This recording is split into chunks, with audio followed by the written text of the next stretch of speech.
What's going on, everyone? I'm just a typical, average American, here today to react and continue learning about some of the most shocking things about life in Japan. Part 2. If you haven't seen Part 1, feel free to go check that out first, or stay here in Part 2. That's perfectly fine as well. But in Part 1, I started learning about some very surprising things in Japan. Like the toilets and the vending machines, how clean everything is. It's amazing. So today, I'm very interested in learning more about how different Japan is to America. So, let's take a look. It's because the next thing that shocks tourists when they come here is how safe Japan is. It is one of the safest countries in the world to visit. And for me, the best part about this trip is I got to relax. I didn't have... Wow. Yes. Yes, that is incredibly important. That's awesome. So Japan is one of the safest countries in the world. Wow. That says so much about Japan. That's amazing. America is pretty good. It kind of depends on where you live in America. There are some parts of America that are not safe. There's crime. There's guns. Yeah. But there's parts of America that are very safe. It sounds like Japan as a whole is a very safe place to live, that's awesome. That's awesome. That's amazing. I didn't have to stress out about any kind of safety issues when I came here. And that's what's so nice. You could lose your wallet. They're going to turn your wallet into your hotel with all the cash in and say, sorry, it took us so long to get there.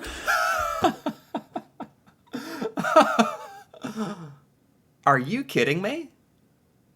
Okay. Japan is different to America. That's next level. If you lose your wallet in America, it's gone. It's gone. Somebody's gonna steal it. It's very rare, very, very rare to have your wallet returned to you. You don't leave stuff out. Like if you're out eating, you don't leave your wallet out, you don't leave your purse out, you don't walk to the bathroom and leave your laptop or your phone. We do not trust each other very much in America. I will say that. You lock your house, you lock your car, you don't leave your things out. But it sounds like in Japan, there's a lot more trust, and people are much more honest and helpful. Wow. Okay. That is how safe it is here. And that's one of the things that really shocks tourists is when you travel around, you're always worried, where do I put my wallet? Where do I have my things? You don't have to worry about that really here in Japan. Now, obviously, when you're in busy spots, you might want to take care, of course. But in general, it's insanely safe when you come here, which makes it awesome for a tourist. But the thing is, it might make a great place for you to come, but there's one thing you might be shocked that you might not like when you come here, and that's how tight and how small everything is. Look, if you're a huskier fellow like myself, you might have some issues here in Japan. Now, not Really? I've never heard of this before. There's not a lot of space? I don't know. Can he give an example? It's claustrophobic. Not a lot of space. I've never heard that before. What does that mean? a lot, but in general, it's a very tight quarters kind of place. Hotels, they're going to be small. Bathrooms are going to be small. Showers are going to be small. Apartments are going to be small because there's a lot of people in these small islands. Oh. There are a lot of Japanese people that fit on the islands of Japan. That's true. So I guess you just don't have as much space. That's interesting. Here in America, America is so big. So big. I have not even seen all of America. It'll take you a lifetime to travel all around America. We have so much space that we don't really worry about making things small, we don't really worry about saving space. We don't really think about that. Wow, okay. I never thought about that before. And you're going to be kind of feeling a little claustrophobic. And that does shock some tourists when they're like, I'm on the metro during rush hour in Tokyo and it's all like this. Yes. Wow. And when you're waiting in line with 600 people in front of you to take the next metro or take a bus or something like that, that's just the way it is. And it can be a little overwhelming for some. Yeah, I mean, our American cities there's a lot of people, and it's a little tight, but most places in America, it's pretty nice, not too populated. Some tourists, so just be ready for the small space and kind of the claustrophobic nature with all these people here. And that does shock people, but it is part of the great thing. And what's cool with all these people and all these things, it may seem like, oh, that's going to be a long line, but they're super efficient when you're here. So the lines do go actually pretty quickly. And there are people that do help you stay on the right side of the road and stay on the right side of the walkways and stuff like that, and help you get in and out of the metros and the trains and the buses. So that really helps. Wow. And the thing is, those tight spaces and very small living quarters might kind of explain the love hotels you'll see around town. Yes, if you're traveling and you're looking for a interesting night alone with your special someone, well, there's love hotels here you can go to. Not a normal hotel. It's kind of like those out. Love hotel? What does that mean? What does a love hotel mean? So, this is a place you go with your spouse? That's like a hotel? But for love?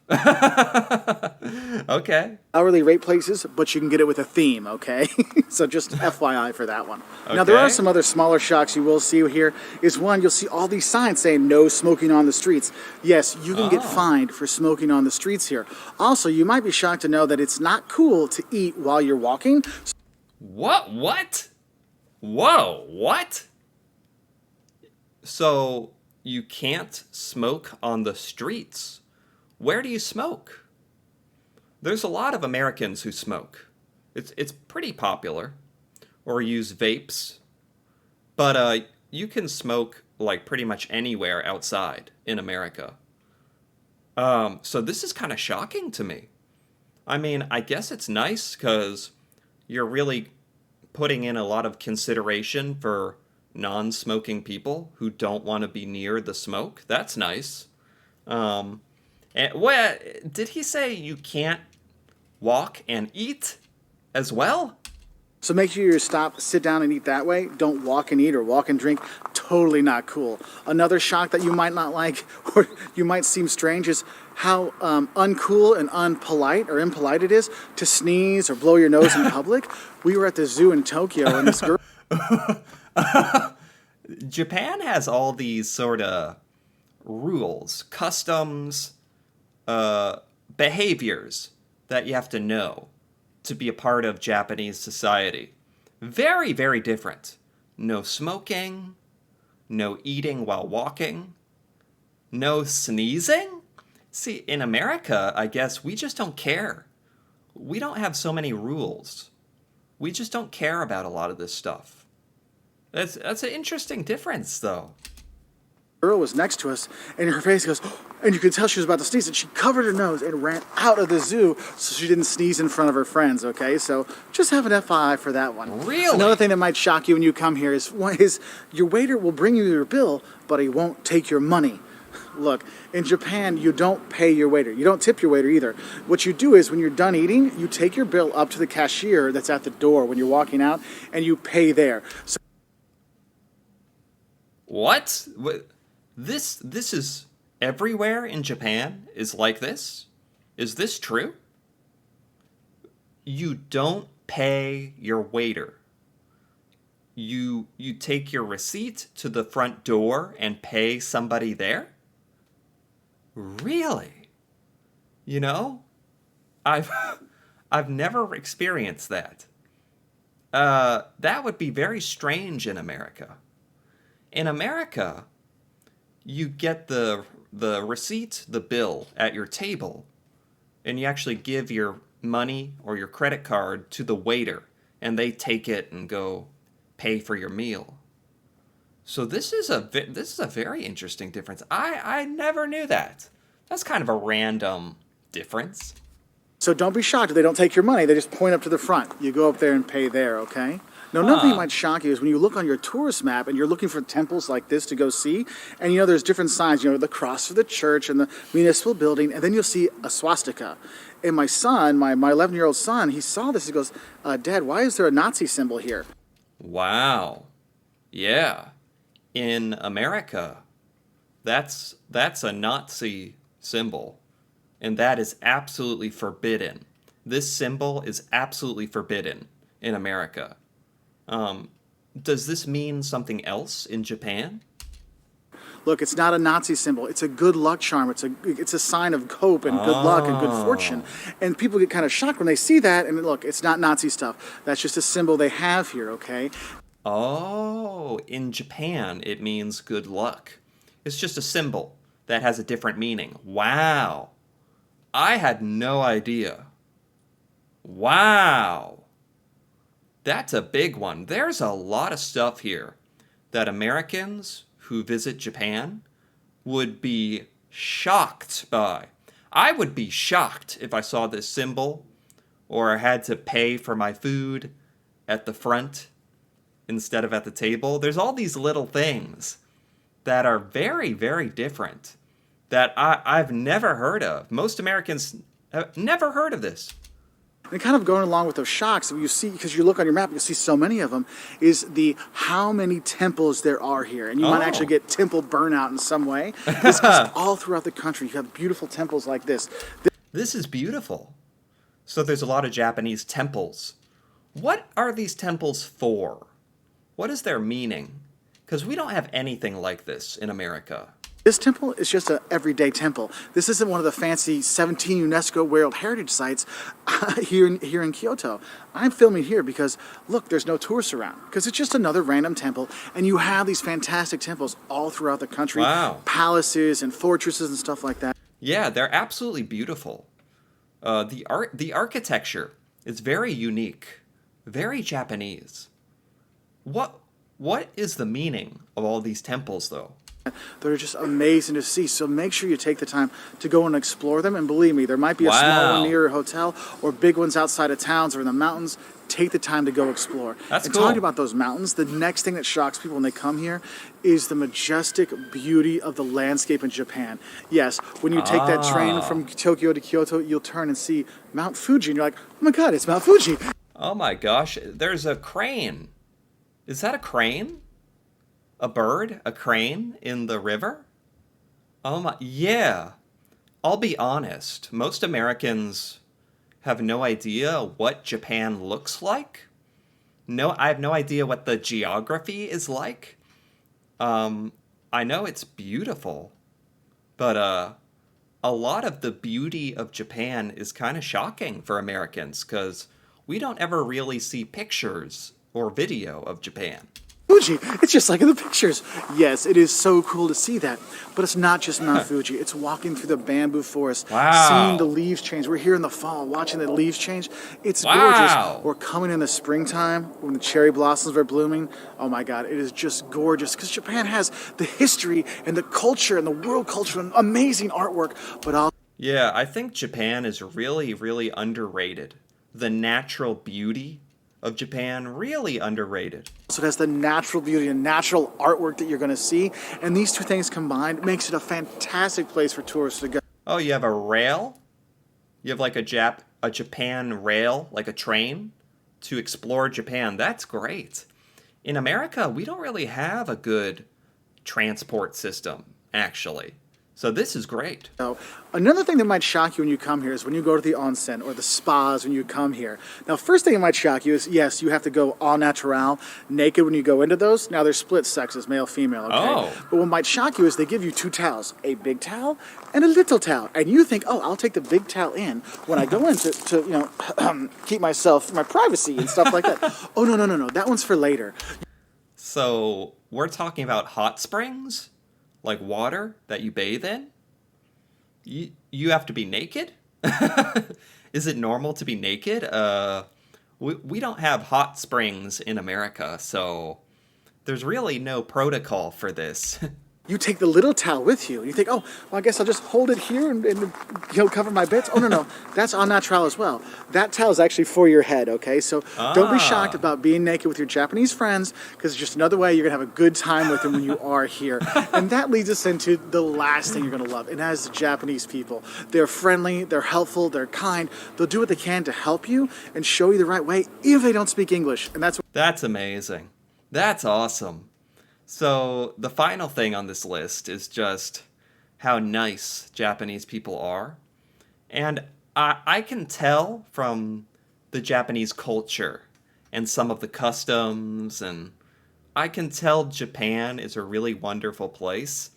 And the people seem very respectful and kind. It feels like a much more of a community, whereas here in America, people don't always want to help. People are kind of looking out for themselves a little bit more. Yeah, we've kind of lost that community feeling. It's one of the things you'll be shocked how little English is actually spoken here in Japan, how few English menus are out there, even in tourist spots, but the people will work with you to help, and that's what's cool about those plasticized foods, because now... That's awesome. So English is not really spoken in Japan, from what I hear. So it's kind of hard for Americans to visit Japan, but they make it work. And Japanese people are very friendly and willing to help. That's great. You can point and say, no, English doesn't matter. I can point at what I want. And that's really a fun thing. But honestly, the Japanese people have been so wonderful to us, showing us around, telling us where to go, or at least pointing us in the right direction, all kinds of stuff that really makes you really fall in love with Japan when you do come here. I do hope you will come. It is an amazing country, from the temples, to the mountainside, to the food, which is fantastic. Oh, my goodness. And all these shocks, they're all fun times and fun stuff. And I hope you enjoy Japan when you do come here. If you want to learn more, we have a lot... Oh my gosh. Japan is amazing. And it's awesome to hear about all of the little differences between America and Japan. There's a lot of differences. Very, very, very different cultures. But that's kind of a wonderful thing. And it's really cool to learn about Japan. Japan really surprises me with some of the life and some of the customs and the culture. But I really enjoyed this. Anyway, if you enjoyed this as well, feel free to give this video a like or leave a comment with your thoughts on any of these shocking things about Japan. That'd be fun to hear about. And if you're interested in more videos like this, me reacting to Japan and learning about Japanese culture, feel free to subscribe for more. And until then, thanks for watching, and see you next time.